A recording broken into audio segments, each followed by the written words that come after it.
مگر وہاں تو معاملہ ہی کچھ اور تھا۔ لڑکی کا باپ اندھا تھا، بیوہ ہو کر وہ گھر آ گئی، ماں زندہ نہ تھی، سر پر بھائی کا سایہ بھی نہ تھا۔ وہ ملازمت کے لیے نکلی اور جانے جمال الدین سے اس کی کہاں ٹکر ہو گئی۔ وہ تو اللہ بھلا کرے ماسی خیراں کا، وہ محلے کی دائی تھی، میرے سارے بچے اسی کے ہاتھوں جنے تھے۔ اس نے مجھے خبر دی کہ تیرا میاں بیوہ عورت کے گھر جانے لگا ہے، لڑکی کا چلن اچھا نہیں ہے، کل کلاں کو معاملہ بگڑ گیا تو ہاتھ سے جاتا رہے گا۔ میں نے ٹولی اور بات سچ نکلی۔ اے میرے اللہ، یہ کیا ہو گیا؟ میرا بیٹا تو خود 17 برس کا ہونے والا تھا، اس عمر میں میرے منہ پر کالک ملنے کی اسے کیا سوجی؟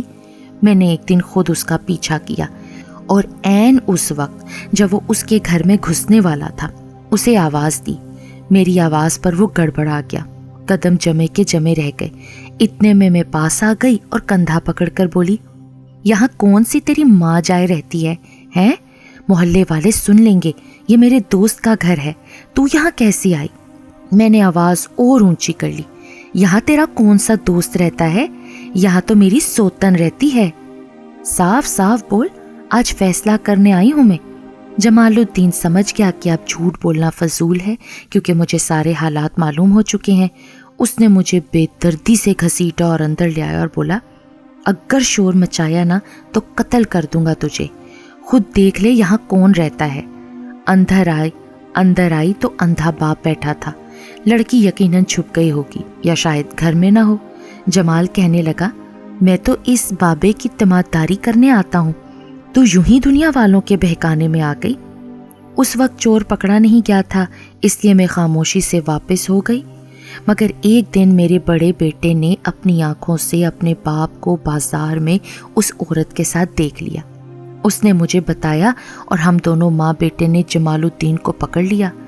ایسی سنائی کہ وہ بھی کیا یاد کرے گا۔ غصے میں مجھے مارنے کو اٹھا۔ میرا بیٹا حمید سامنے آ گیا اور کہنے لگا، ابا جا، تو اس عورت کے ساتھ گل چھڑے اڑا، میں اپنی ماں کو کما کر کھلاؤں گا، مگر خبردار جو میری ماں پر تو نے ہاتھ اٹھایا۔ جمال الدین بیٹے کے تیور دیکھ کر اور بگڑ گیا۔ گھر میں وہ ادھم مچا کہ سارے محلے میں بات پھیل گئی۔ جمال الدین غصے سے گھر سے نکل کھڑا ہوا اور ایک ہفتے تک گھر میں آیا ہی نہیں۔ پریشانی تو مجھے بہت ہوئی۔ اس کے دوستوں سے پتہ کیا کہ دفتر بھی جاتا ہے یا نہیں۔ اطلاع ملی وہ دفتر سے بھی غیر حاضر ہے۔ میری تو طبیعت پریشان ہو گئی کہ کہیں ڈوب نہ مرا ہو۔ اس ڈائن کے گھر معلوم کیا تو وہاں تالا پڑا تھا۔ یہ خبر محلے والوں نے بتائی کہ اس عورت کو وہ لے کر حیدرآباد چلا گیا ہے۔ میں نے تھانے میں اس کی گمشدگی کی اطلاع کر دی اور یہ بھی بتا دیا کہ مجھے شبہ ہے کہ فلاں محلے کی بیوہ کو لے کر یہ بھاگا ہے۔ اغوا کا کیس تھا، حیدرآباد میں جا پکڑا۔ لڑکی کے 1-2 رشتہ داروں نے میرا ساتھ دیا۔ اس کا بوڑھا باپ بھیک مانگتا تھا، وہ اس معاملے میں چپ سادھ گیا۔ معذور آدمی کیا بولتا۔ میں نے جمال الدین کے دفتر میں اس واقعے کی اطلاع کرا دی۔ تھانے میں بھی اس کی خاصی کھچائی ہوئی، لوگوں نے درمیان میں پڑھ کر ہماری صلح کرائی۔ لڑکی کو اس کے دوسرے رشتہ دار لے گئے، وہاں اس کا کسی سے نکاح کروا دیا۔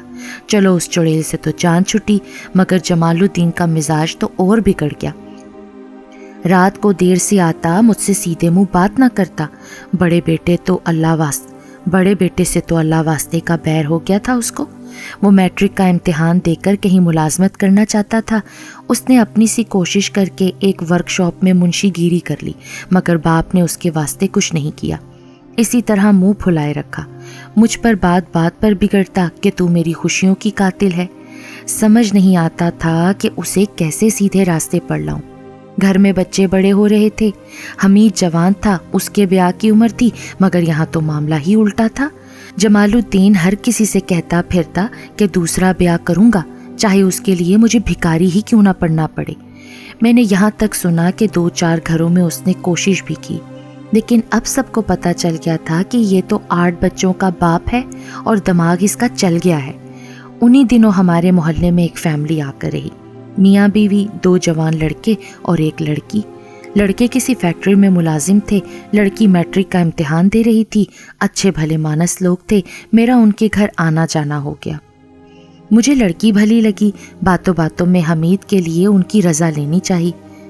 وہ راضی ہو گئے۔ گھر میں آ کر دبے لفظوں میں جمال سے ذکر کیا کہ میں حمید کا رشتہ کرنا چاہتی ہوں۔ وہ تو جیسے بھرا بیٹھا تھا، بولا میری طرف سے تو تم سب لوگ مر گئے ہو، تم سب جاؤ جہنم میں، مجھ سے تو کوئی امید نہ رکھو کہ تمہارے لاڈلے کا بیاہ کروں گا۔ جمال الدین کا تو سچ مچ دماغ چل گیا تھا۔ میں چپ ہو گئی۔ دوسرے دن لڑکی والوں کے گھر گئی اور رو رو کر ساری بھپتا سنا دی کہ میرا شوہر اس معاملے میں دلچسپی نہیں لیتا، گھر میں وہ تنخواہ کا دھیلا تک نہیں دے رہا، جب سے حمید کو کام ملا تھا اس نے خرچہ دینا بالکل بند کر دیا تھا۔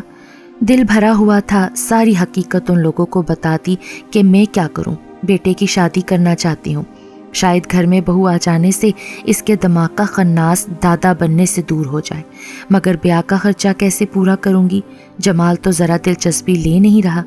لڑکی کی ماں ہنسنے لگی اور کہنے لگی، بہن یہ مرد ذات ہی ایسی ہے، میں نے تو سنا ہے کہ وہ کسی بیوہ کے چکر میں بھی تھا۔ زکیہ کے باپ بتا رہے تھے کہ تھانے تک نوبت جا پہنچی تھی۔ میں نے سوچا جب معاملہ لوگوں نے ان کے کانوں تک پہنچا ہی دیا ہے تو سچ بات خود ہی کیوں نہ بتا دوں۔ میں نے سارا واقعہ انہیں کہہ سنایا۔ وہ خوب ہنسی، آواز دے کر اپنے بڑے لڑکے کو بلا لیا، اسے سارا قصہ سنا دیا۔ وہ بھی خوب ہنسا، کہنے لگا، خالہ جان اگر آپ برا نہ مانیں تو ایک ایسی ترکیب لڑاؤں کہ بیاہ کا سارا خرچہ جمال الدین اٹھائیں اور وہ ایسے سدھریں کہ پھر کبھی دوسری شادی کا نام نہ لیں۔ میں حیران ہوئی کہ ایسا جادو منتر کیا ہوگا جو جمال بیٹے کی شادی کے اخراجات بھی اٹھائیں اور خود بھی سدھر جائیں۔ تو ان کا بیٹا ذوالفقار کہنے لگا، خالہ جان میں ذرا ابا سے مشورہ لے لوں، پھر آپ کو ترکیب بتاؤں گا۔ اب آپ اپنے شوہر سے حمید کی شادی کا ذکر مت کریں۔ دوسرے دن ان لوگوں نے مجھے بلا بھیجا۔ میں گئی تو دونوں بیٹے اور باپ انتظار میں تھے۔ انہوں نے مجھے پاس بٹھا کر جو ترکیب بتائی تو کچھ دیر کے لیے میں سناٹے میں آ گئی کہ کہیں یہ لوگ مجھے بے وقوف تو نہیں بنا رہے، لیکن وہ سب کے سب سنجیدہ تھے۔ زکیہ کا باپ کہنے لگا، بہن جمیلہ میں صرف تمہارے لڑکے کی شرافت دیکھ کر یہ سارا بکھیڑا اپنے سر لے رہا ہوں۔ میں چاہتا ہوں کہ تمہارا شوہر بھی صحیح راستے پر آ جائے اور میری بیٹی بھی ایک شریف لڑکے کی شریک حیات بن جائے، اور اس شادی کے اخراجات بھی تمہارا شوہر خوش اسلوبی سے پورے کرے۔ میں نے پتہ کرایا ہے کہ تمہارے میاں کو بینک سے 4 لاکھ کا قرض مل سکتا ہے۔ اگر وہ یہ قرضہ لے کر شادی پر لگائے تو تمہاری فکر دور ہو جائے اور آئندہ اس کی تنخواہ سے قرضہ اترتا رہے گا۔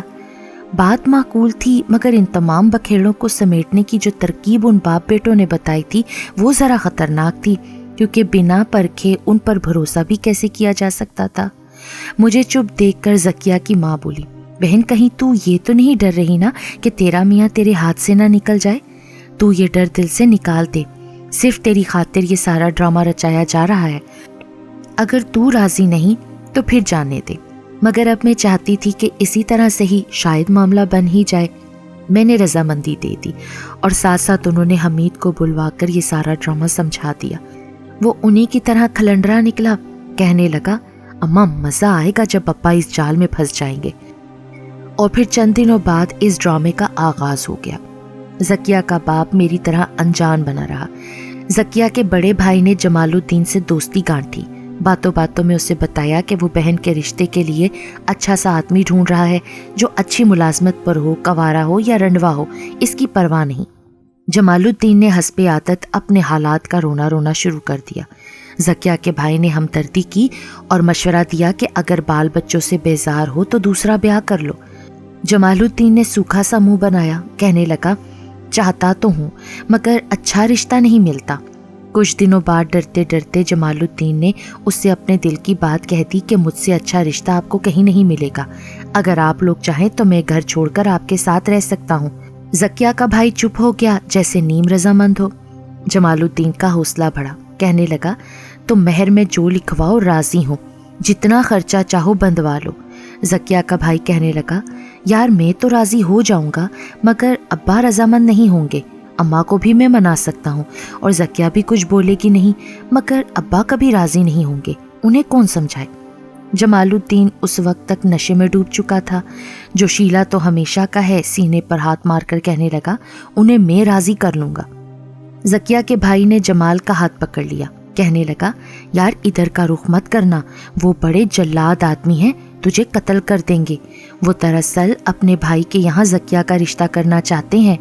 میں اور اماں اس پر خوش نہیں ہے، اس لیے چوری چھپے اس کی بات پکی کر کے ابا کی غیر موجودگی میں نکاح کر دینا چاہتے ہیں۔ ابا ان قریب 1 ماہ کے لیے انڈیا جانے والے ہیں۔ ان کے واپس آنے سے پہلے ہم زکیہ کو رخصت کر دیں گے، بعد میں حالات سنبھال لیں گے۔ مگر اس میں مشکل یہ ہے کہ ابھی ہمارے پاس اتنا پیسہ نہیں ہے کہ زکیہ کو جہیز وغیرہ دے سکے۔ جمال الدین نے حسب عادت سینے پر ہاتھ مارا اور کہنے لگا، اجی خرچے کی فکر مت کرو، یہ میرا مسئلہ ہے، میں خود نمٹ لوں گا۔ لڑکی کے لیے جو کچھ بنوانا ہو بتا دو، میں اس کی ہر خواہش پوری کروں گا۔ زکیہ کا بھائی کہنے لگا، اگر تم یہ خرچہ اٹھانے پر راضی ہو تو سمجھو بات پکی ہوئی، مگر اپنی بیوی سے بات چھپانا، وہ ابھی سے پھڈا کر دے گی۔ میرے ابا کو خبر ہو گئی تو وہ مجھے جان سے مار دے گا۔ میری طرف سے بات پکی ہوئی، تم شادی کا سامان تیار کر لو۔ یہ ساری باتیں مجھے زکیہ کی ماں نے بلا کر بتائیں۔ کہنے لگی، بس اب معاملہ نمٹا سمجھو۔ جمال الدین جو چیزیں گھر میں لائے اس پر پوری نظر رکھنا۔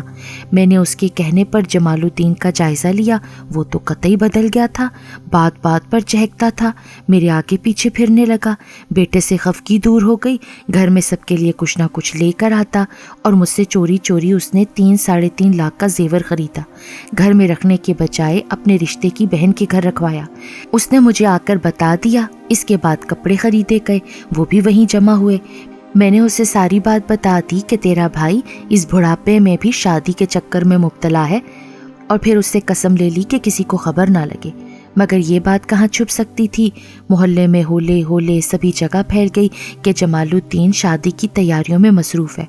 وہ لوگ مجھے بتاتے، مگر میں خاموش رہی کہ وقت سے پہلے بھانڈا پھوٹ گیا تو معاملہ بگڑ جائے گا۔ ادھر اس نے زکیہ کو تحفے بھجوانے شروع کر دیے، کبھی اس کے لیے سوٹ کا کپڑا لاتا، کبھی پرس لے چلا جاتا۔ یہ سارے تحفے زکیہ کی ماں بعد میں میرے حوالے کر دیتی کہ لڑکے کی بری کے کام آئیں گے۔ مجھے اب ان لوگوں پر یقین ہو گیا تھا۔ دفتر سے پتہ کرایا تو وہاں سے خبر ملی کہ اس نے بینک سے موٹر سائیکل کے نام پر قرضہ لیا ہے۔ وہاں اس نے اپنی شادی کی تاریخ تک پھیلا دی تھی، اور سنا گیا ہے کہ چاول گھی وغیرہ سب کا انتظام کر لیا تھا۔ اس پر شادی کا نشہ اتنا گہرا چڑھا ہوا تھا کہ دفتر میں فالتو وقت میں رنگین کاغذوں کے پھول بنایا کرتا کہ حجرہ عروسی سجاؤں گا۔ اس کے افسر اس سے مذاق کرتے کہ میاں کیوں اس جھنجٹ میں پڑے ہو، مگر وہ قطعی سنجیدہ تھا۔ سب لوگوں سے وعدہ کر لیا کہ شادی خیر خیریت سے ہو جائے تو شاندار دعوت ولیمہ دوں گا۔ اس کا پروگرام تھا کہ لڑکی کو بعد میں کسی جگہ ملازمت دلا دے گا، اور پھر دونوں ٹھاٹھ سے زندگی بسر کریں گے۔ دفتر میں بھی سبھی کو حیرانی تھی کہ ایک پڑھی لکھی لڑکی اس جاہل اجڑ 8 بچوں کے باپ سے شادی پر کیسے آمادہ ہو گئی۔ یہ ساری باتیں مجھے میرے بیٹے حمید نے آ کر بتائیں کہ ابا قرضہ لے چکا ہے، چاول چینی عنقریب ہی لانے والا ہے۔ نومبر کی 30 تاریخ شادی کے لیے مقرر ہوئی۔ زکیہ کا باپ پروگرام کے تحت 1 دن پہلے حیدرآباد چلا گیا۔ جمال الدین کو یہ کہا گیا کہ وہ انڈیا جانے کے لیے لاہور روانہ ہو گیا ہے۔ اب اسکیم یہ بنی کہ بیوی سے چوری چھپے جمال الدین زکیہ کے گھر جائے گا، وہاں قاضی وغیرہ کا پورا انتظام ہوگا۔ مہر کی رقم 50,000 ہے، بری 1 گھنٹہ پہلے پہنچا دی گئی۔ مجھے ساری خبریں مل رہی تھیں، مگر میں انجان بنی ہوئی تھی، اور جب جمال الدین ساری بری لڑکی والوں کے حوالے کر چکا اور 25,000 کی نقد رقم بھی ان لوگوں کے ہاتھ میں پہنچ گئی، اور نکاح کے لیے مولوی بلانے لڑکا روانہ ہو گیا، تو پروگرام کے تحت بالکل اچانک زکیہ کا باپ واپس آ گیا۔ ایسا ڈرامہ تھا کہ جس نے دیکھا وہی اس کا صحیح منظر پیش کر سکتا ہے۔ جمال الدین جو اپنا لایا صحرا باندھنے کی تیاریاں کر رہا تھا، بوکھلا کر کھڑا ہو گیا۔ زکیہ کا چھوٹا بھائی گھبرا کر بھاگنے لگا۔ یہ اس کی اداکاری تھی جس میں باپ نے بھی اپنے جوہر دکھائے۔ کڑک کر بولا، یہ سب کیا ہے؟ یہ کیسی تیاری ہے؟ جمال الدین نے جھٹ اس کے پاؤں پکڑ لیے۔ زکیہ کے باپ نے اسے زور سے ٹھوکر ماری اور بجلی کی طرح کڑکدار آواز میں بولا، تو یہاں کیوں آیا ہے؟ سچ سچ بتا۔ اتنی دیر میں بڑا لڑکا مولوی کو لیے آ گیا۔ مولوی بھی کوئی نکلی تھا۔ خان صاحب نے بیٹے کو گریبان سے پکڑ لیا اور گرج کر پوچھا، بول، میری غیر موجودگی میں تم سب لوگ کیا کر رہے تھے؟ لڑکے نے سارا معاملہ بتا دیا کہ ابا، ہم زکیہ کی شادی اس سے کر رہے تھے۔ عین اسی وقت زکیہ کی ماں کے بلانے پر میں بھی حمید کو لے کر کمرے میں داخل ہو گئی۔ یہاں جو نقشہ دیکھا وہ کچھ اس طرح کا تھا کہ ذکیہ کے باپ نے پستول پکڑی ہوئی تھی. وہ گرج گرج کر کہہ رہا تھا میں تم سب کو قتل کر دوں گا، اور جمال الدین نے اس کے پاؤں پکڑے ہوئے تھے کہ خان صاحب میرا قصور نہیں، مجھے تمہارے لڑکے نے ورغلایا تھا، مجھے بخش دو.